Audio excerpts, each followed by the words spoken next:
Di kasya yung normal na battery dito sa bahay. Tapos kalat-kalat na yung mga wire yun. I-harness nga ito eh. Tapos sinubukan ko lagyan ng gas. Ayun, nag-leak na. Nag-overflow. Tapos ayun nga, nakaangat yung mga carb manifold. Ayun siya nakashoot maigi. Ayaw din namin start.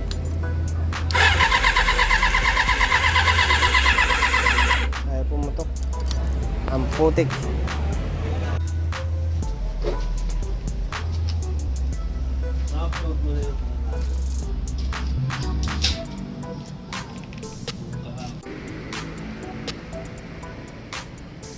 Kumbaga, tukay mo na lang eh. Tutukan na lang eh.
Pahay na ako.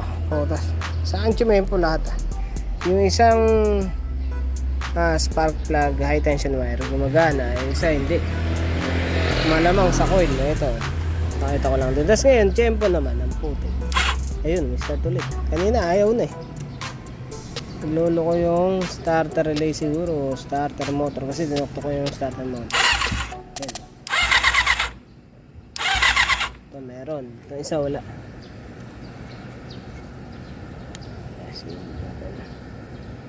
Ang putik. Ayun, meron na rin. Minsan meron, minsan wala. Okay na, putik. Mga naglulus nga.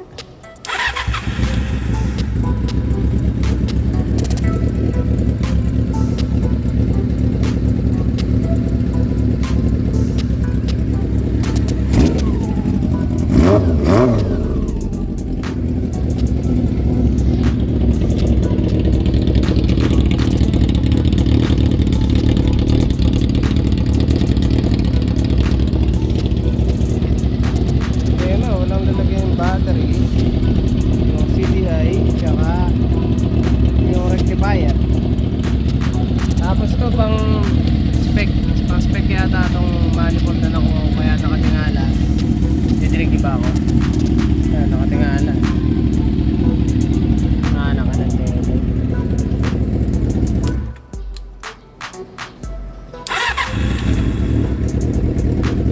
Saka ito yata, walang coolant. Parang walang kulang.